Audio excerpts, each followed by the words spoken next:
बिस्मिल्लाहिर्रहमानिर्रहीम, अस्सलाम वालेकुम। आज मैं आपके साथ आम का मुरब्बा बनाने की रेसिपी शेयर करूंगी। बड़े बड़े और ताज़ा आम हमें चाहिए। गर्मियों का भी मौसम है और आम का भी मौसम है। आप ऐसा करें, आम का मुरब्बा बनाकर रख लीजिए। मुरब्बा ऐसी रेसिपी है कि पूरा साल चल जाता है, ख़राब भी नहीं होता। मुरब्बा रोटी पराठे के साथ तो बहुत मज़े का लगता ही है। अगर हम इसको कटोरी में डाल के भी खाने के बाद खाएं तब भी बहुत मज़े का लगता है। तो ये देखिए, बड़े बड़े मैंने आम लिए हैं, सिंदड़ी आम है ये इसकी मैं मुरब्बा बनाऊंगी और इस आम की मैं अचार डालूंगी। और साथ में मैंने लसूड़े भी साफ़ करके रख लिए हैं, इसका भी मैं अचार बनाऊंगी। इंशाल्लाह मैं आपसे बहुत जल्द इनकी रेसिपी भी शेयर करूँगी। तो जी जनाब, ये कर लिए हमने आम अच्छी तरह इसके छिलके वगैरह उतार लिए हैं। अब जो मुरब्बे के लिए मुझे चाहिए 1 किलो आम, तो मैं इसमें से निकालूंगी, बाकी की मैं चटनी बनाऊंगी। ये देखिए, मैंने अब इसको कटिंग करना है। इसकी बीच में से कतलियाँ निकाल लूँगी और साइडों के जो पीसेस हैं वो नहीं डालूँगी। उसकी मैं फिर चटनी में वो भी ज़ाया नहीं होंगे, लेकिन उसकी मैं चटनी बनाऊँगी। तो 1 किलो मैं ये कतलियाँ ले रही हूँ मुरब्बे के लिए, और 2 किलो मैंने एक कढ़ाई में पानी डाल दिया था। बहुत तेज़ आंच पे उसको रखा है, क्योंकि हल्की आंच पे इसको बॉईल नहीं करते। और मैं ये आम की कतलियाँ हैं, इसको स्केल पे तोल लूँगी कि कितनी हुई हैं। तो 1 किलो हो गई हैं, थोड़ी सी ऊपर हुई थी, तो इतनी मैं ज़्यादा चीनी इसके साथ ही डाल दूँगी।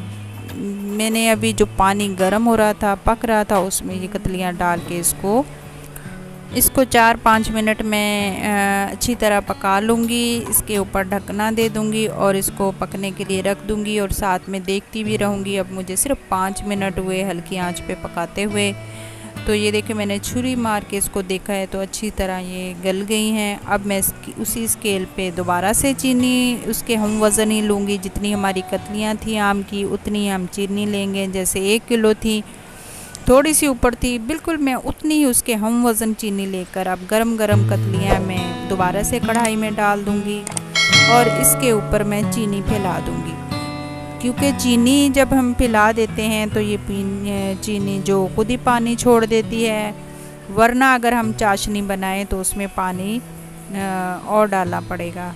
तो ये देखिए, मैं अब इसको रखूँगी 15-20 मिनट के लिए। ये देखिए, इसके बाद ये पानी इसने काफ़ी चीनी ने छोड़ दिया है। अब इसको हम पकने के लिए रख देंगे। अच्छी तरह इसको पकाएंगे 10 मिनट। 10 मिनट हो गए हैं मुझे पकाते हुए।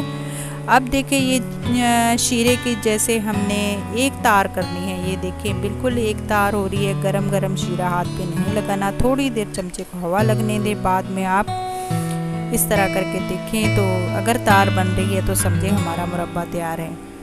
बहुत अच्छे तरीके से ये देखिए पक गया है। अब मैंने इसमें थोड़ा सा येलो कलर, फूड कलर, जो मुझसे वो वीडियो मिस हो गई है, येलो कलर मैंने डाला था। अब इसमें जैसे मैंने किशमिश डाल ली है और इसमें ये बहुत अच्छी लगती है। और भी आप चाहें तो ड्राई फ्रूट डाल सकते हैं, बादाम डाल सकते हैं, जो भी आपको पसंद है। खोपरा बहुत अच्छा लगता है, लेकिन हमारे घर में इन चीज़ों को पसंद नहीं करते। सिर्फ खाली जो मुरब्बा है वही अच्छा लगता है सबको। मैंने फिर भी इसमें किशमिश डाल दी है। अब मैं इसमें डालूँगी सिरका। सिरके से ये होता है कि इसकी चीनी दोबारा से नहीं जमती। अक्सर देखा गया है कि मुरब्बा बना के हम फ्रिज में रख देते हैं तो उनके ऊपर चीनी दोबारा से जम जाती है, और या फिर बहुत गाढ़ा हो जाता है। सिरका डाल लें या फिर लीमू डाल लें इसमें, ये फिर चीनी इसी तरह लिक्विड में रहेगी। इसका शीरा बिल्कुल गाढ़ा नहीं होगा और इसका जायका भी बहुत मज़ेदार बनता है। ज़्यादा मीठा नहीं बनता, खट्टा मीठा सा ये मुरब्बा बन जाता है।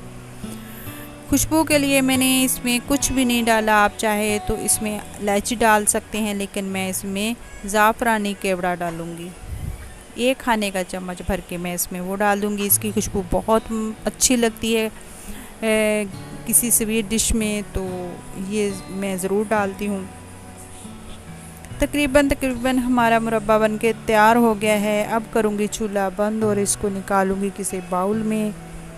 ये देखें, मैंने इसको डिश आउट कर दिया है। बहुत ज़बरदस्त बन के तैयार हुआ है। बहुत इजी रेसिपी है, इसमें कोई ऐसा चांस नहीं है कि हमारा मुरब्बा ख़राब हो जाएगा। बिल्कुल भी नहीं ख़राब होता। इसमें सिर्फ ये है कि आप बॉयल करते वक्त ध्यान रखें कि इसको ज़्यादा बॉयल ना करें और ना इतना कम करें। अगर कम करेंगे तो ये बहुत हार्ड सी कतलियाँ बनती हैं, अगर ज़्यादा हो जाएगा तो ये थोड़ा कतलियों से इसका पल्प जो उतर जाएगा।